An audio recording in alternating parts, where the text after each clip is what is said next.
mas que pode ser uma visita muito bem-vinda, porque ela é sempre um sinal de alerta. E esse é o sinal de alertas da febre, é que nós vamos descobrir tudo sobre isso hoje. Bom, vocês falaram em visitas bem-vindas, vocês são sempre muito bem-vindas aqui, doutora Ana Escobar, nossa consultora pediatra. Feliz Dia dos Pediatras para todos os pediatras hoje. E também doutora Rosana Richman, infectologista, sempre aqui com a gente. Bem-vindas mais uma vez. Obrigada, gente. Um beijo a todos os pediatras do Brasil. Bom dia, doutora. Vou começar perguntando para a doutora Rosana. Doutora Rosana, por que a gente tem febre? A febre, é importante a gente saber, Mari, que a febre é um mecanismo natural de defesa, né? Então, quem ouviu a Ana Maria Braga falando agora da filha tem toda a razão. É um mecanismo, então, natural de defesa com que o aumento da temperatura faz, muitas vezes, com que o nosso sistema imune, as células, elas são mais facilitadas para ir, vamos supor, se for um sinal de alerta por uma infecção, elas vão mais fácil ao local da infecção para poder combater. Então, ela ativa o sistema imune e ativa uma resposta que é benigna, uma resposta favorável. Tem outros aspectos da febre, mas esse, num contexto geral, a febre não é uma doença e sim um sintoma. Doutora Ana, a Ana Maria Braga falou muito bem sobre a febre, né? Deu um banho de informação, mas o fato é que a febre assusta os pais, assusta as mães demais, né? Eu sou pai, me assusto muito com febre. Quando é que ela vira um sinal de perigo, que ela indica que as coisas não estão indo muito bem? Olha, gente, é o seguinte, a febre sempre é, como a gente disse, um sinal de alerta. Alguma coisa está errada no organismo, vamos ver o que é. Aí tem uma dica, olha, a gente normalmente abaixa a febre e veja a criança ou veja até o adulto como estão. Se a pessoa sem febre fica bem, está alegre, está disposta, ficou normal, bom, a gente relaxa um pouquinho, os pais podem relaxar, viu, Fê?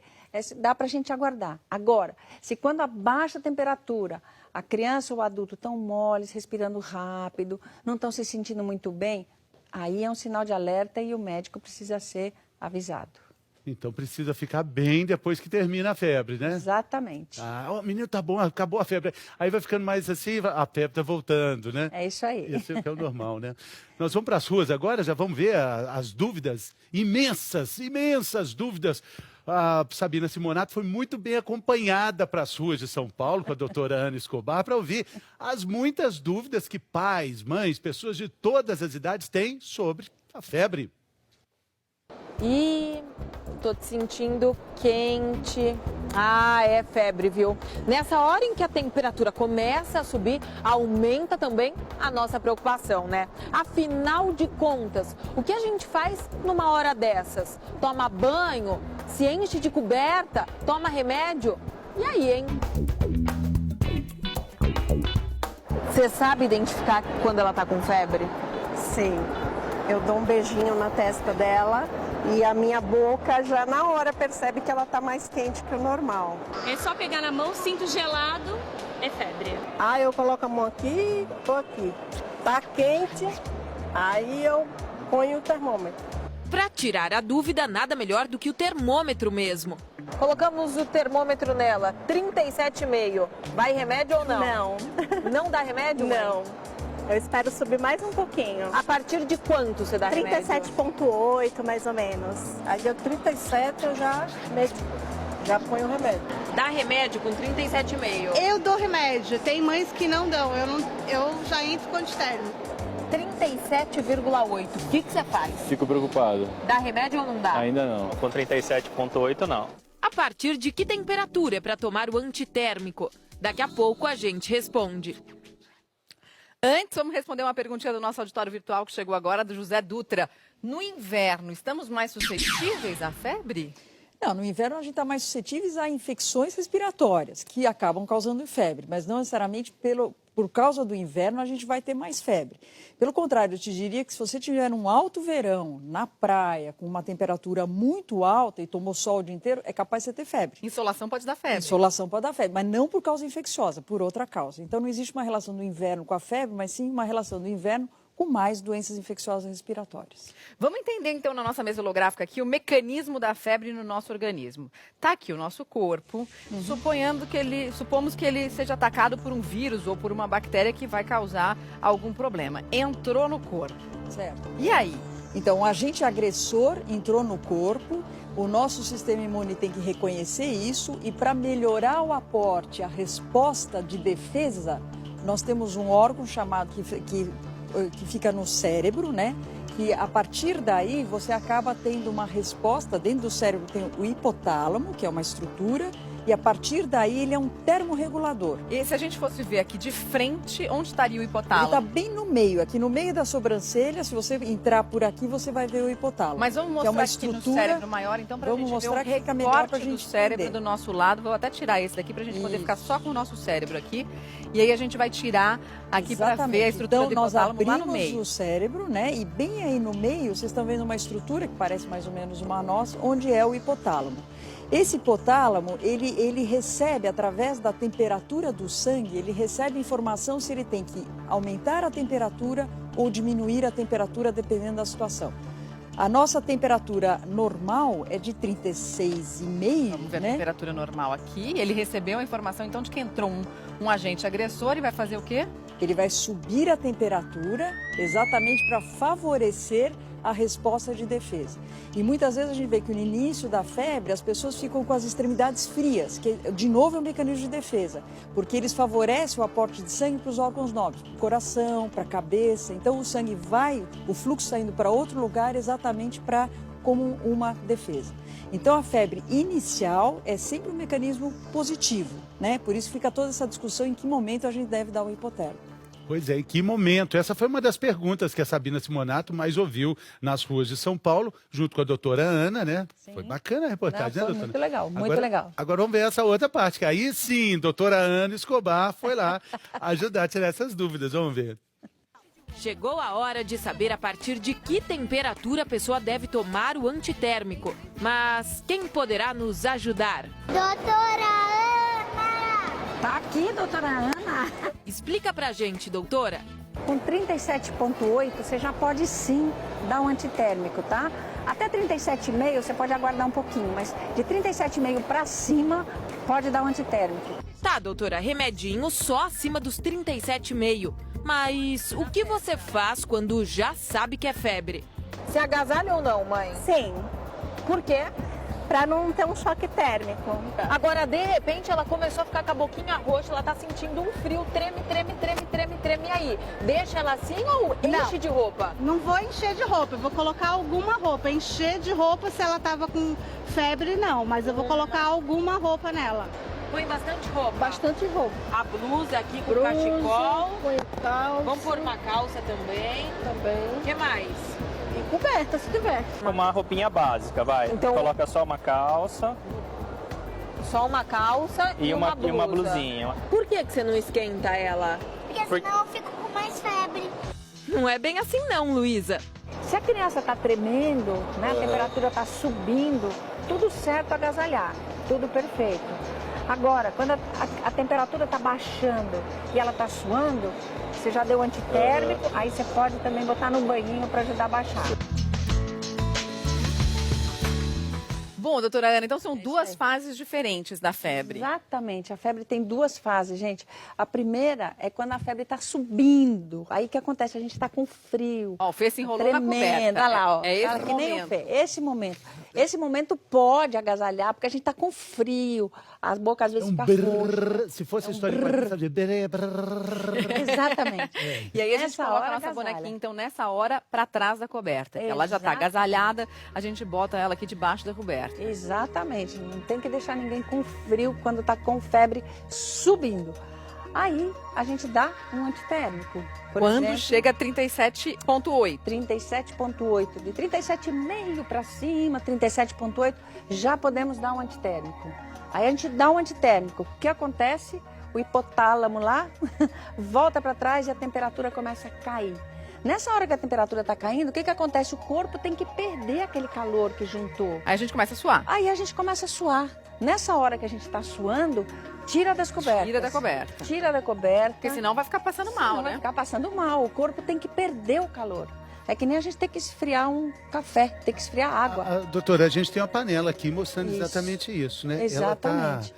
Ela tá A água está Suando, né? fervendo, suando, ela né? está suando. Se a gente quiser esfriar essa água, o que a gente faz?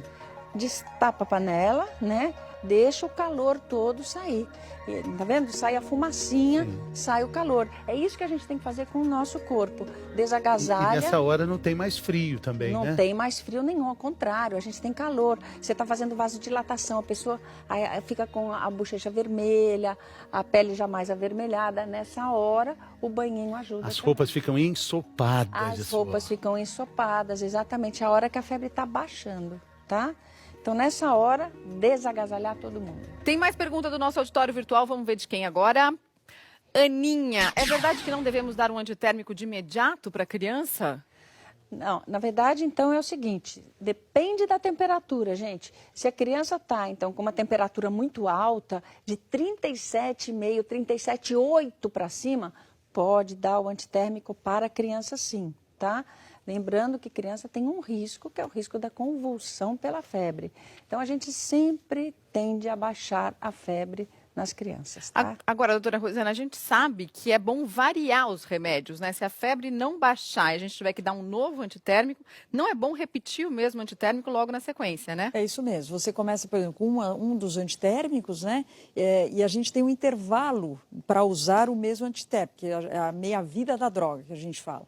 Então, se você entrou, depois de, sei lá, 2, 3 horas, a febre retorna, você não deve repetir o mesmo antitérmico. Então, supondo que a gente começou com a dipirona. Isso. Aí, o intervalo mínimo que a gente acaba usando, em geral, é de 6 horas. Então, se depois de 2 horas, 3 horas, ele tem febre de novo, o que a gente pode fazer é mudar de antitérmico. Um paracetamol, etc. E, eventualmente, outras medidas que podem também auxiliar, não só medicamentosa, a diminuição da temperatura. Normalmente a gente sabe onde é que esses elementos estão nos remédios, mas tem algumas vezes que a gente pode tomar um remédio multigripal, Exatamente, Fê. Por isso a gente tem que ter, gente, muito cuidado quando toma qualquer medicamento, como esses antigripais. Dê uma olhadinha na fórmula. Vocês vão ver que, ó, às vezes, tem, por exemplo, paracetamol em algumas fórmulas. Então, tem que ter cuidado com a dose, porque exatamente do paracetamol, a dose tóxica é muito próxima da dose terapêutica. Então, não ultrapassar as doses, né? Sempre é bom ler a bula dos remédios, né? Tem mais gente com dúvida. Quer falar do Não, e às vezes você não sabe, você deu paracetamol, por exemplo, e você dá um outro remédio que também tem paracetamol, que é o antigripal, e você não sabe. Você então, não viu que tinha. Dobrando a dose sem saber. Sem perceber. Né? Sem perceber. Então, realmente, sempre olhar a bula para ver a composição da medicação. Tem mais gente com dúvida, Camila. Os dentinhos da minha bebê estão começando a nascer. Dente da febre?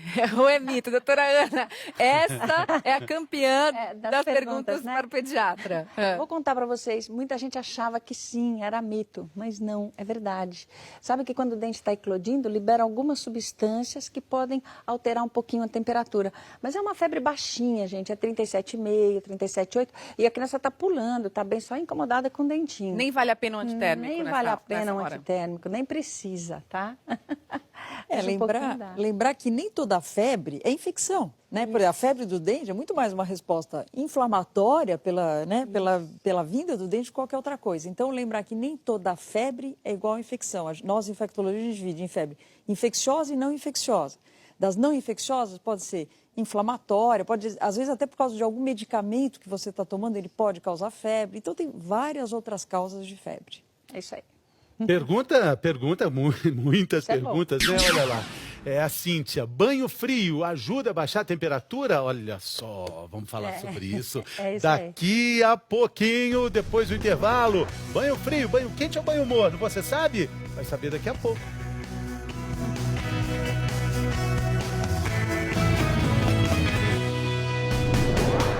Saúde! Estamos de volta, estamos falando sobre febre, muita gente tem dúvidas. E antes do intervalo, lembra, tinha uma dúvida muito importante sobre esse assunto, que é da Cíntia. Banho frio ajuda a baixar a temperatura? Tem um banho frio, tem um banho morno, tem um banho quente. Qual é o melhor? A pergunta é para Sabina Simonato, junto com a doutora Ana, respondendo nas ruas. Vamos ver. Que banho? Quente, morno ou frio? Morno. Morno? Vai lá então, mãe. Banho frio. Por que banho frio? Para ver se baixa a temperatura, ajudando com a água a baixar um pouquinho a temperatura. Eu dou um banho morno. Por que você acha que o banho morno resolve? Porque acho melhor, né? Para dar a temperatura. O frio ela já tá quente. Eu dou um banho frio também. A Gislene dá banho frio quando a filha tá com febre. O banho frio justamente por conta da convulsão, que a gente não pode correr o risco. Banho bem frio. Banho frio. E Gislene, acho melhor esquentar essa água, hein? Presta atenção no que a doutora Ana vai te dizer. Primeira coisa, Gislene, o banho sempre pode ser banhinho morno. Não precisa ser frio, tá bom? O banho frio é muito desconfortável, pode fazer mais mal para a criança ainda do que o morninho. Então, o banho sempre é o banhinho morno. A Carol, tadinha, adorou a dica da doutora Ana. Eu ficava morrendo de frio deitado, mas o chuveiro era doido. Dava frio. O chuveiro era doido ou sua mãe que era doida? Os dois. Os dois. Agora não é mais banho frio, é banho morno. Vamos tirar o banho frio daqui. É só banho morno. Ficou a lição. Sim, com certeza. Vivendo e aprendendo, né, gente? Quem mandou o melhor nas respostas foi a Luciana. Não errou nada, parabéns! Aqui, ó. Acertou tudinho. Tudo. Já o Márcio errou todas as respostas. Você assustou quando ela falou que você errou as 3 coisas? Foi. Na verdade, ainda bem que ela não tá doente agora, porque senão já tinha dado banho gelado, já tinha mandado... Ainda bem que eu tenho muita sorte. Mas agora o papai aprendeu, né, filha? E agora? Agora o papai já sabe.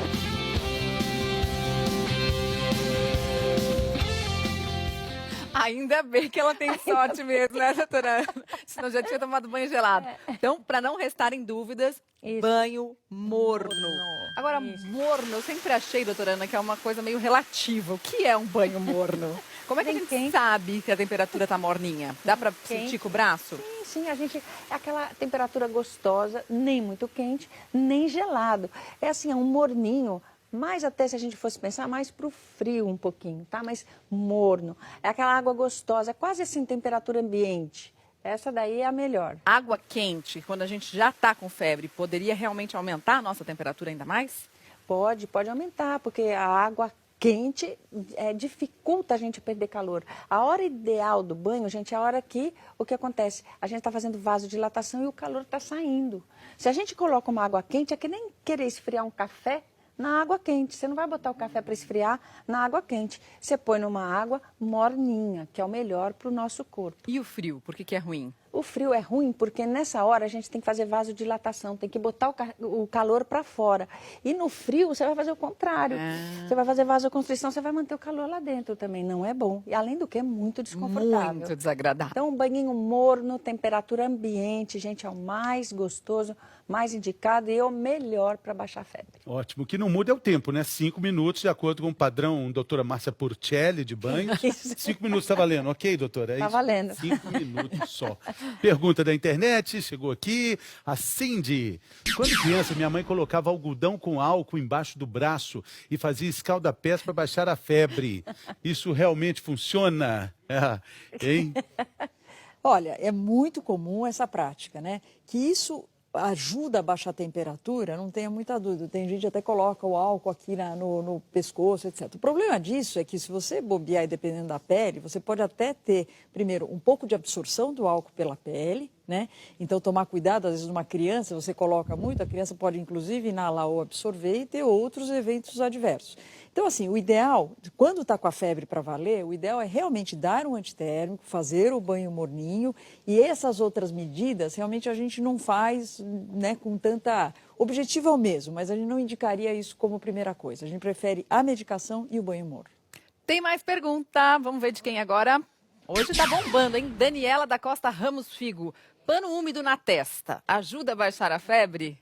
Então, é exatamente o mesmo princípio, gente. Qual que é o princípio? Botar um paninho úmido para o calor sair.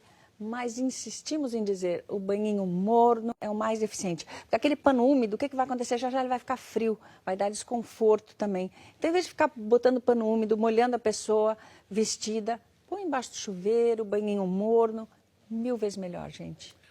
A gente tem também agora algumas demonstrações de tipos de febre, porque isso também indica a forma de enfrentar o problema, né, doutora? Exatamente. Vamos ver alguns exemplos aqui. Sinais de alerta da febre de acordo com o tipo dela. Então, isso daqui agora, além de enfrentar o problema, é mais para você ter alerta. Então, quer dizer, uma febre que é alta e abrupta não é um bom sinal. De uma hora para então, outra. Aqui é um sinal de alerta para você realmente procurar o médico ou eventualmente pronto-socorro, alguma coisa. Então, esse é um dos sinais importantes A gente vê em alguns quadros isso, quando tem um aumento abrupto, eu vou dar um exemplo pelo menos, por exemplo, a meningite é uma delas que tem esse aumento abrupto de febre. A febre baixa todos os dias no mesmo horário, Fernando, isso daqui, no Brasil, eu como infectologista, se alguém me fala isso, a primeira coisa que vem na minha cabeça é tuberculose. A tuberculose é uma doença que pode dar todo dia, mais ou menos no final da tarde, e não é febre alta. É uma febre entre 37 e 38, fica lá nos 37,7, 37,8, todo dia. Então, de novo, sinal de alerta para você procurar ajuda médica. Exatamente. Tem mais uma que é essa febre baixa que não passa. Essa aí, de acordo com meus conhecimentos de pai, é a que mais me assusta, doutora. E você tem razão. É uma febre que realmente muitas vezes assusta. Essa febre, Fê, muitas vezes não está relacionada a quadros infecciosos. Podem ser sinais de outras doenças não infecciosas. E daí tem várias coisas. Tem distúrbios, sei lá, hormonais, distúrbios até relacionados a neoplasias, a câncer, a medicamentos. Então, tem várias outras causas, em geral, não infecciosas. Então, de novo, um sinal de alerta para você ir procurar o que está acontecendo. Tem mais um exemplo, a febre que vai e volta. Essa febre que vai e volta, por exemplo, hoje é o primeiro dia de febre, você deu antitérmico, o paciente melhora e ele fica relativamente bem. Porque se ele não estiver bem, isso já é um sinal de alerta. Mas vamos supor que ele ficou bem. Amanhã, mesma coisa. Terceiro dia, mesma coisa. Aí você fala, não, chega. Então, em geral, depois de 3 dias dessa febre que vai e volta, a gente deve procurar assistência médica. É óbvio que se essa febre, né, não for dos outros sinais aqui que a gente já falou, como a doutora Ana falou, uma febre que ela passa, mas a criança não está bem, o paciente não está bem com algum problema respiratório, vai antes. Mas, em geral, 72 horas é o limite que a gente tem, mais ou menos, para procurar e tomar alguma outra providência. Bom, é a febre baixa que sobe de repente. De novo, né, aquele mesmo exemplo que a gente tinha falado. Eu acho que é bom a gente falar, não é uma regra, mas em geral, a maioria das doenças virais, aquilo que a gente chama de viroses, elas dão uma febre um pouco mais baixa e resolvem em 3 dias. E as infecções por bactérias, aquelas que a gente tem que dar antibiótico, tomar outras medidas e às vezes podem ser infecções mais graves, elas duram um tempo maior. Então, mais ou menos, a gente faz um diferencial através disso. Febre mais alta e um tempo mais prolongado. Doutora Ana, e febre recém-nascido? É sempre preocupante? Sempre, gente. Isso é uma coisa importante para a gente falar. Recém-nascido não pode ter febre nem 37,1, 37,2. Isso é um sinal de alerta. Por quê? Porque o bebê não tem defesas. Então, qualquer elevação de temperatura é um sinal de alerta. Claro, gente, mamães, vejam se vocês não super agasalharam o bebê. Às vezes, excesso de roupa pode elevar a temperatura. Então, descartar dessa hipótese de super agasalhamento, toda febre em recém-nascido é um sinal de alerta, tem que procurar um médico. Hora da gente saber o que acontece no Brasil e no mundo. Saúde, estamos de volta. Febre, dúvidas. A pergunta era do Vitor. A partir de que temperatura a criança pode ter convulsão febril, doutora Rosana? Fernando, não existe uma temperatura que essa criança possa ter convulsão febril. Existe, sim, uma predisposição genética, né? Então, tem crianças que geneticamente têm uma predisposição e com o aumento da temperatura, não necessariamente a uma certa altura, ela pode desenvolver a convulsão febril. As crianças que apresentam isso, em geral, é a partir de 5 meses até 5 anos de idade. Mas o mais importante é saber o que fazer no momento da convulsão, doutora Ana. Isso aí. O que fazer, gente? Se a criança está convulsionando, então a gente tem que fazer o seguinte, olha, a primeira coisa, ela está no chão, por exemplo, convulsionando, tira da criança qualquer coisa, tira de perto que possa machucar. Porque imagina que ela está se debatendo, Então a gente tem que tirar o que tem pode que afastar machucar, tudo. Afasta tudo, né? Deixa ela quietinha, não coloquem o dedo na boca, não façam nada, espera a convulsão passar. Demora? Deixa ela protegida. A convulsão febril não demora muito tempo para passar. Para os pais é uma eternidade, Mari. Mas realmente não demora. A hora que passar, a criança vai estar molinha, meio inconsciente, pode ter feito xixi, né? Normal. Pega a criança e aí sim, gente, tem que ir no pronto-socorro. Por quê? Porque algumas outras doenças também podem dar convulsão, que tem febre. Meningite, por exemplo. Então, realmente tem que ver. Tá? Então não pega no colo na hora da convulsão. Não, porque inclusive a criança se debatendo pode cair, bater a cabeça, é muito pior. Piorar. Tem Exato. comentário da nossa tela interativa a respeito disso, da Patrícia Rocha de Oliveira. Meu filho teve convulsão febril, então dou remédio com 37,5. Ela tá certa? Quem teve convulsão uma vez vai ter sempre? Não vai ter sempre, mas ela está certíssima, até nem precisa esperar 37,5 para dar febre. Começou a ter febre, já pode. Por quê? Porque a criança que tem tendência a ter convulsão, em outros episódios febris, pode ter mais convulsão com mais frequência, tá? Muito bem, doutora Ana, doutora Rosana. A gente falou de vários tipos de febre, né? E Guimarães Rosa falava que despedir da febre, de Adorim. Tá na hora de ir embora. Isso aí. Despedida também da febre. Despedir da Obrigado, doutora. Ótima semana. Doutora, Obrigada, parabéns pelo igualmente. dia do pediatra. A todos os pediatras. Obrigada pela sua companhia, super importante no programa de hoje. Obrigada por todas as dúvidas. Se cuida, gente. Boa semana para vocês. Fiquem agora com o Encontro.